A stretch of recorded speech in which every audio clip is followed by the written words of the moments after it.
Sit.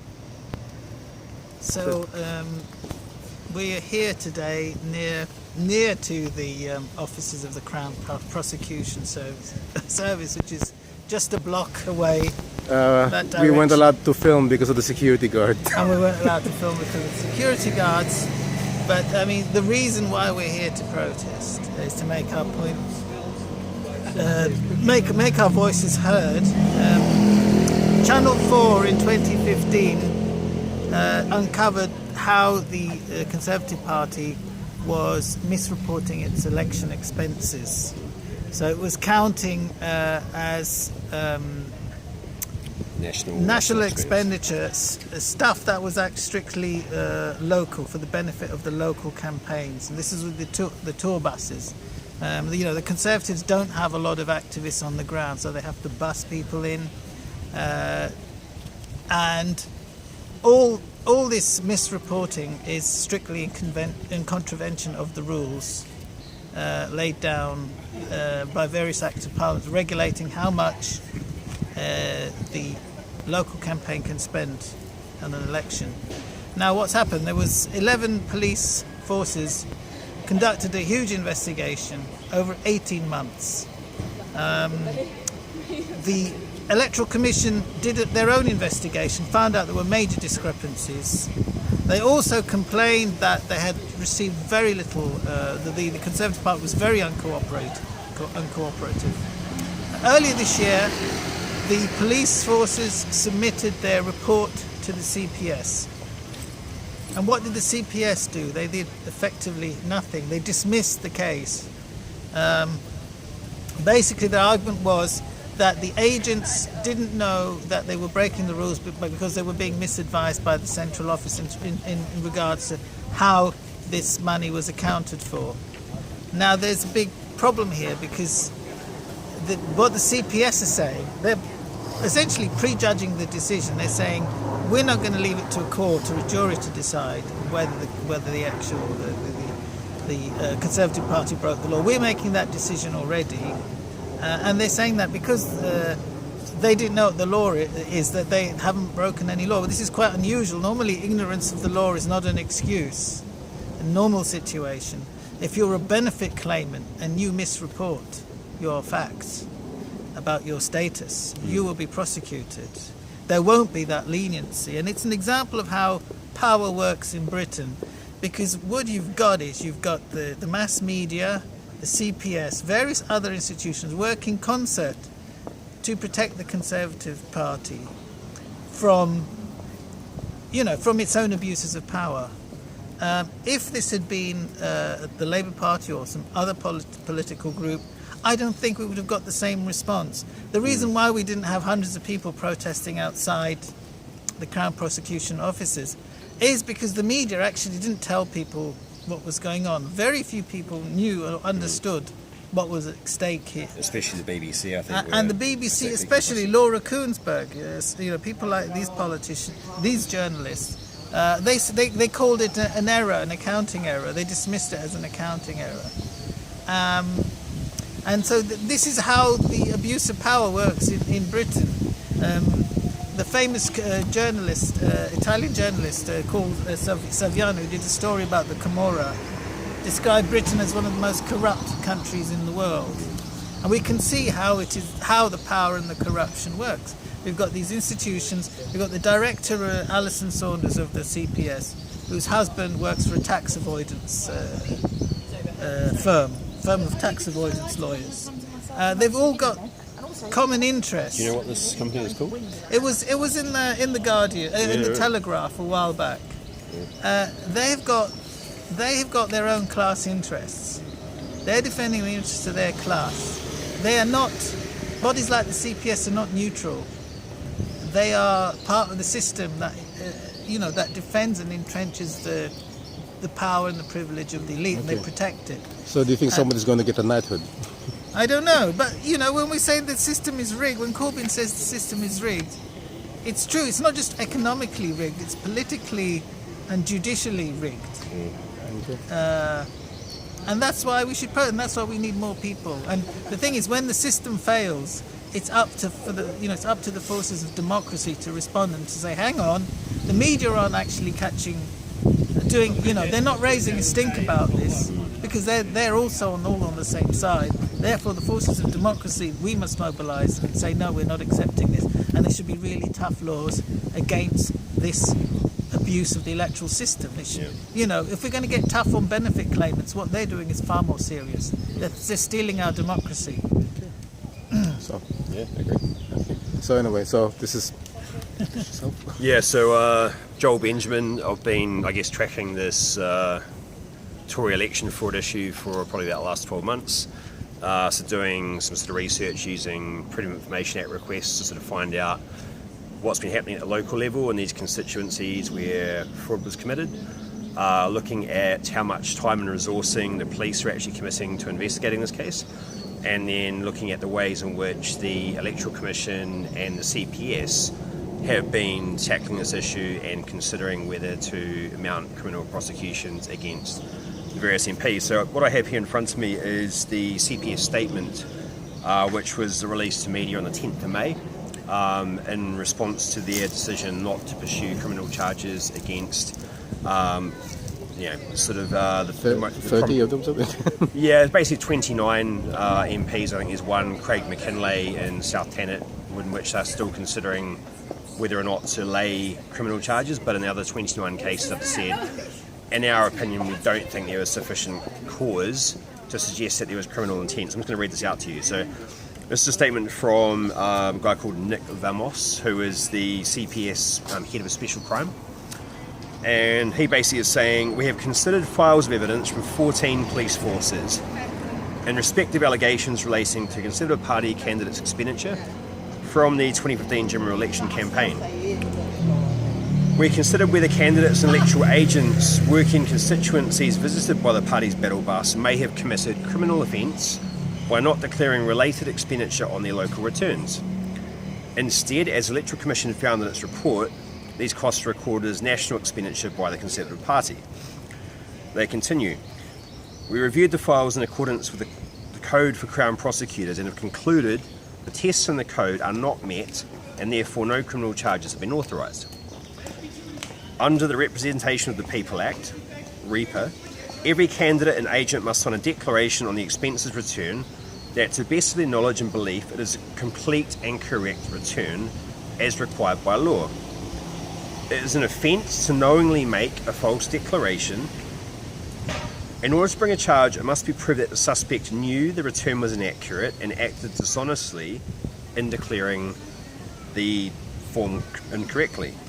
Although there is evidence to suggest the returns may have been inaccurate, or they were, there is insufficient evidence to prove to the criminal standard that any candidate or agent was dishonest. The Act also makes it a technical offence for an electoral agent to fail to deliver a true return. By omitting any battle bus costs, the returns may have been inaccurate. Well, we know they were inaccurate. However, it is clear agents were told by Conservative Party headquarters that the costs were part of a national campaign and it would not be possible to prove any agent acted knowingly or dishonestly. Therefore, we have concluded it is not in the public interest to charge anyone referred to us with this offence. Our evaluation of the evidence is consistent with that of the Electoral Commission. While the role of the Commission is to regulate political finances and campaign spending, the role of the CPS is to consider whether any individual should face criminal charges, which is a different matter with different considerations and tests. One file from Kent Police was only recently received by the CPS and remains under consideration. This is Craig McKinlay.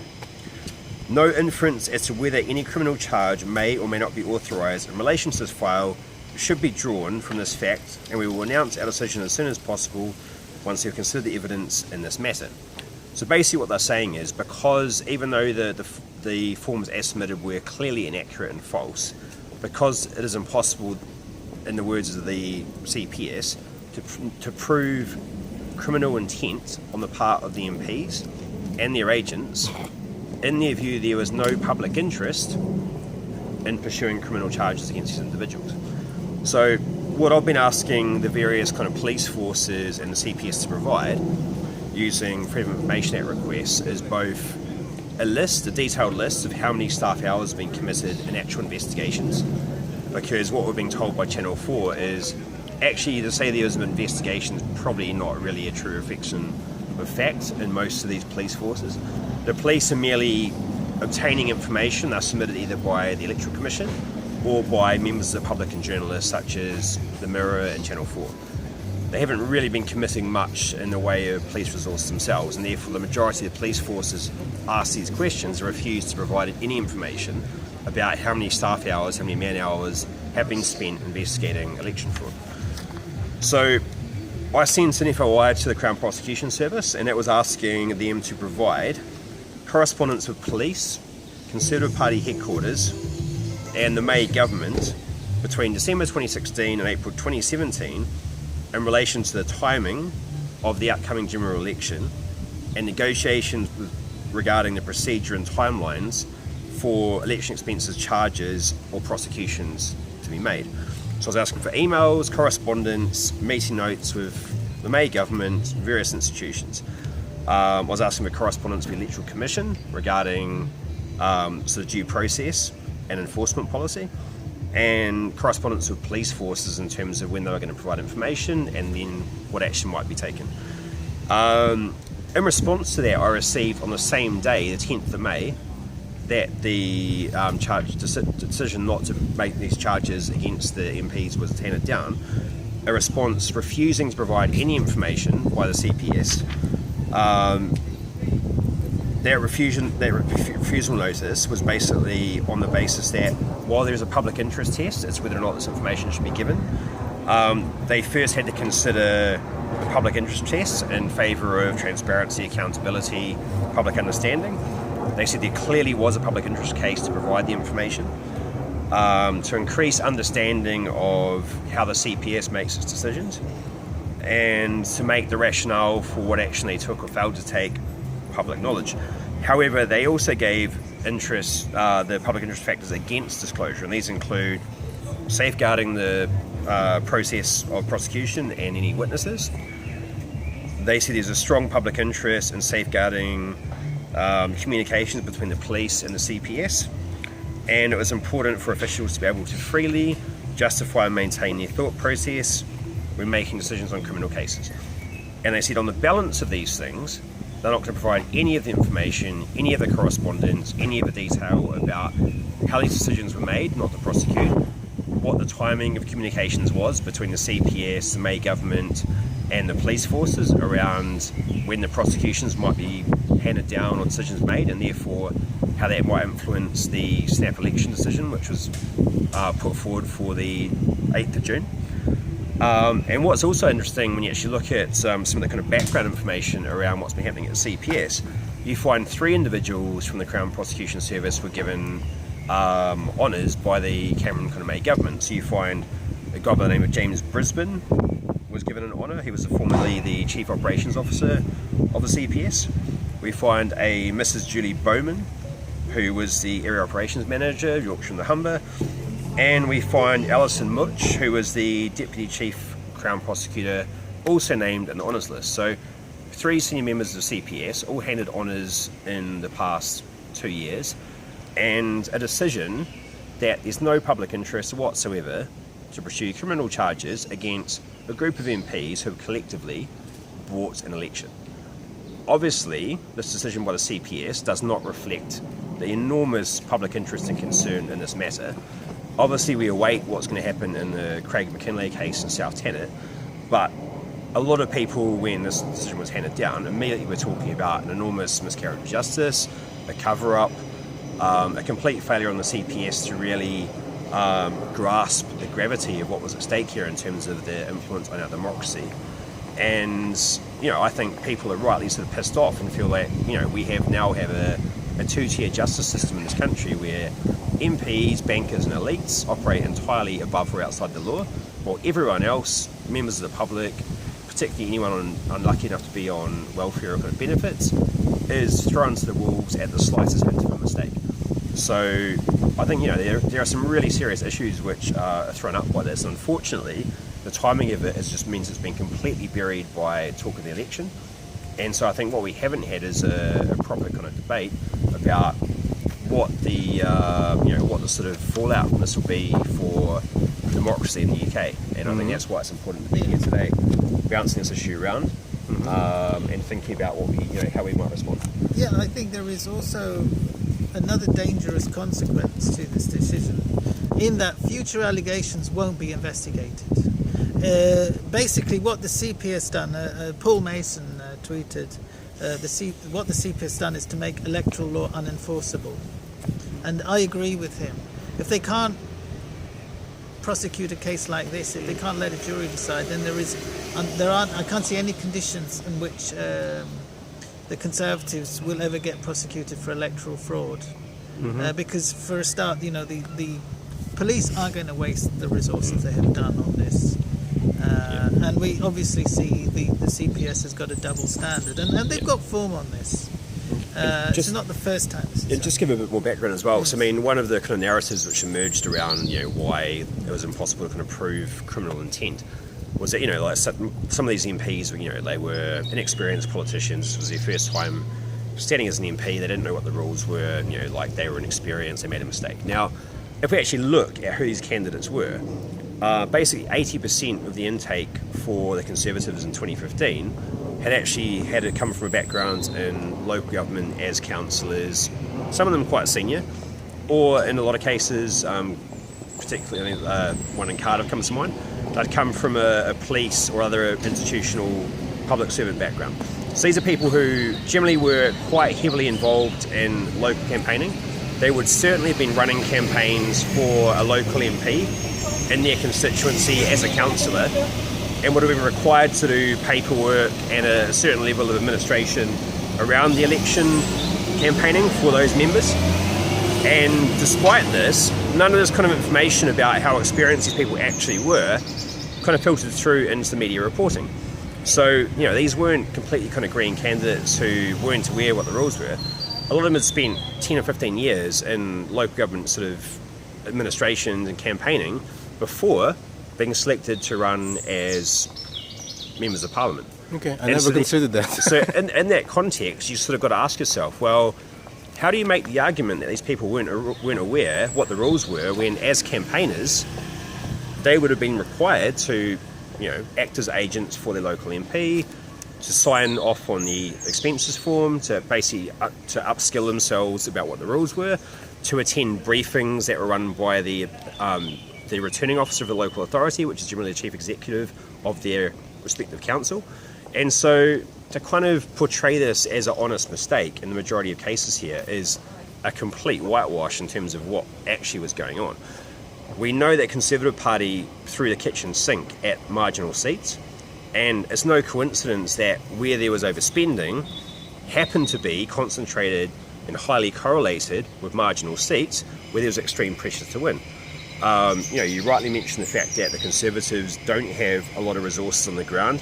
Labour historically has people resources as opposed to financial resources. They have plenty of those because of their friends in the city, as we've seen with this kind of HSBC Tory dirty money case. I mean, there's no shortage of cash flying into the Tory party coffers from the City of London. What they've lacked, however, is a viable party infrastructure on the ground, activists able to go around door knock and leaflet. So what they've had instead is call centres, people kind of acting, calling up, campaigning remotely, relying on Facebook to get the message out. But when it came to actual door knocking, what you kind of see is rather than dedicated local activists, what you find is people, allegations and accusations of systematic use of paid labour, which is again illegal, to go and campaign and leaflet in constituencies, again not declared. And these are the kind of allegations which even now still very much hang over the Conservative Party, haven't been investigated. I was just in Hastings with Nicholas Wilson, who's running on an anti-corruption platform in Hastings and Rye against Amber Rudd. She was involved in this, wasn't properly investigated because the information became available too late and the 12-month cut-off had already passed. She actually got a javelin train brought out to her constituency full of campaign material as a PR stunt. That wasn't declared anywhere. National Rail are refusing to provide information regarding who actually paid for that javelin train during the campaigning period. Nicholas Wilson has sent in FOIs to National Rail and put questions to Amber Rudd. She refuses to answer them. So, I mean, you know, like, you look around, we've only seen the tip of the iceberg when it comes to, you know, overspending, non-declaration of expenses, corruption, and what it appears is both the Electoral Commission, the CPS, and the Information Commissioner's Office who deal with the online digital campaigning stuff are completely ill-equipped to get a handle on this stuff. So all you can assume is that the Tory party now have the message that no matter how bad they behave, no matter how many rules they break, and no matter what the consequences are for the integrity of our democracy, no one's going to go to jail. And when the Electoral Commission have a policy objective of ensuring that no one who breaks the law will benefit from that, and any benefit they do obtain will be taken away, contrast that statement with the reality of their enforcement policy. The maximum fine they could place on the Tory party for 2015, £75,000, less than the Tories spent in those marginal constituencies. How is that a deterrent against systematic fraud? Clearly it's not. In 2013, they went to the Tories and said, we need larger fines because, frankly, this is a joke and the amounts are, you know, now enormously outdated given the amount of money flowing into our political system. What did the Tories do? Well, of course, they said, oh, that would be nice, but, you know, we're not going to give it to you. So £75,000 remains the maximum the Electoral Commission can hand down against the party as a fine. Completely inadequate. So there's basically zero penalty for fraud. Okay. So if people want to actually find out more about what's happening, is there a website they should go to? I mean, I think for the time being, I think the Channel 4 reporting on this is still the gold standard. So check out the work of Michael Crick and co at Channel 4. There's also been some useful investigations by Nick Sumlad at the Mirror, Rebecca Sumner at the Canaries. Also been doing some great work around sort of polling companies, both in London. And also a company called Blue Telecoms in Wales, which you might be hearing some more about soon. So there has been some reporting. Unfortunately, the BBC state-funded journalism has been completely missing in action when it's come to the story.